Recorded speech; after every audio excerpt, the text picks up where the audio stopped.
بسم اللہ الرحمن الرحیم۔ سامعین آزاد السلام علیکم۔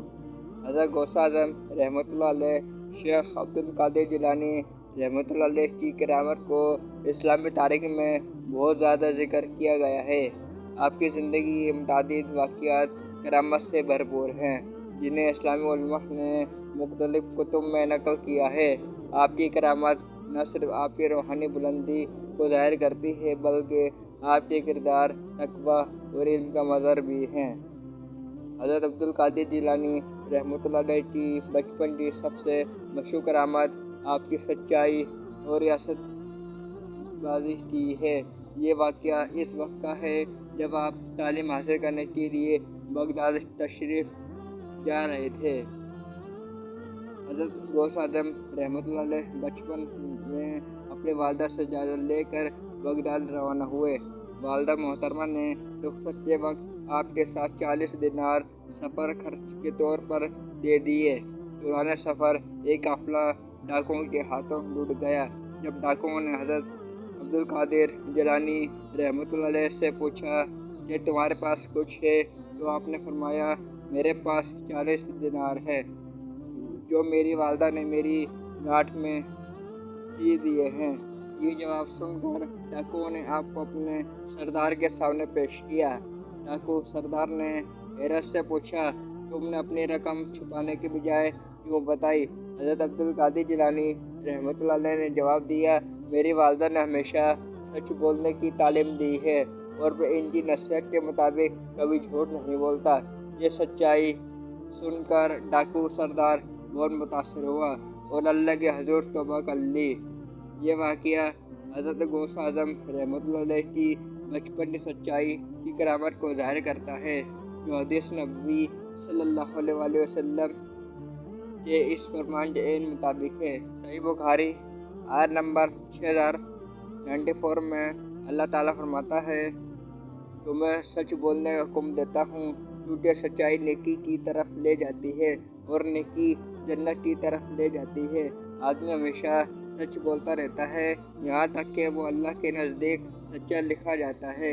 یہ حدیث حضرت غوث اعظم رحمۃ اللہ علیہ کی اس کرامت کی تصدیق کرتی ہے کہ آپ نے بچپن ہی سے سچ بولنے کی عادت اپنائی، جس کے نتیجے میں ڈاکوؤں کا گروہ بھی غائب ہو گیا۔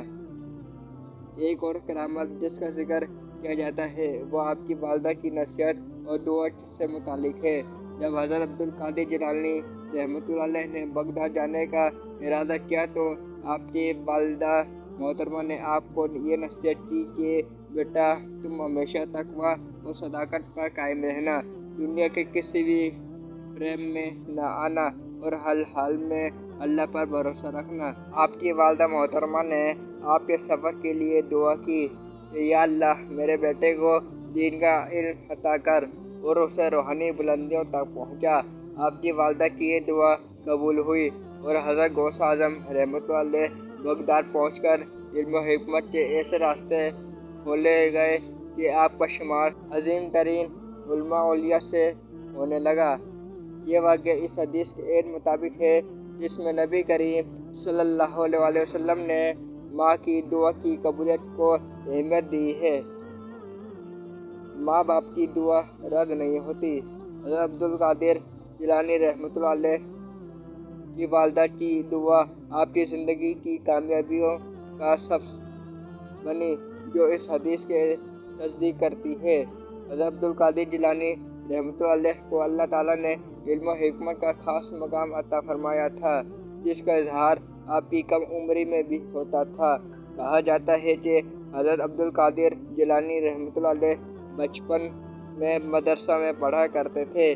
ایک دن جب آپ استاد سے سوالات کر رہے تھے تو آپ کے استاد نے کہا، تم ابھی بہت چھوٹے ہو، اتنا سوال کیوں کرتے ہو؟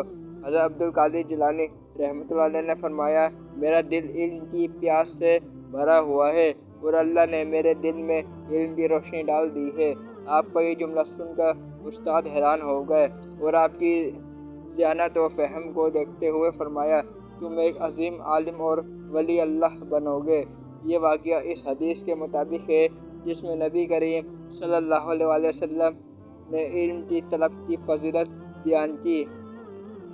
جو شخص علم کے حصول کے لیے کوئی راستہ اختیار کرتا ہے اللہ تعالیٰ اس کے لیے جنت کا راستہ آسان کر دیتا ہے۔ حضرت غوث اعظم رحمۃ اللہ علیہ کی بچپن میں علم کی پیاس اور فہم کی بلندی اس حدیث کا عملی نمونہ ہے۔ حضرت غوث اعظم رحمۃ اللہ علیہ کی زندگی میں بہت سے ایسے واقعات ہیں جو آپ کی کرامات اور روحانی طاقت کو ظاہر کرتے ہیں۔ حضرت غوث اعظم رحمۃ اللہ علیہ جب چھوٹے تھے تو ایک دن آپ نے کھیت میں کام کرتے ہوئے دیکھا کہ کھیت کے ارد گرد کچھ سانپ ہیں، جس سے لوگ ڈر کے مارے وہاں سے بھاگ رہے ہیں، لیکن آپ نے اللہ کا نام لے کر ان سانپوں کی طرف دیکھا اور فرمایا یہ زمین اللہ کی ہے اور اس پر صرف وہی رہے گا جسے اللہ چاہے گا۔ یہ کہتے ہی سانپ وہاں سے غائب ہو گئے اور لوگوں نے آپ کی اس کرامت کو دیکھ کر حیرت کا اظہار کیا۔ یہ واقعہ اس حدیث کے مطابق ہے جس میں نبی کریم صلی اللہ علیہ وسلم نے اللہ پر بھروسہ رکھنے اور خوف سے دور رہنے کی تعلیم دی ہے۔ جب تم کچھ مانگو تو اللہ سے مانگو اور جب مدد طلب کرو تو اللہ سے مدد طلب کرو۔ حضرت غوث اعظم رحمۃ اللہ علیہ کا یہ واقعہ اس حدیث کے عین مطابق ہے کہ آپ نے بچپن سے ہی اللہ پر کامل بھروسہ کیا اور ہر خوف سے آزاد ہے۔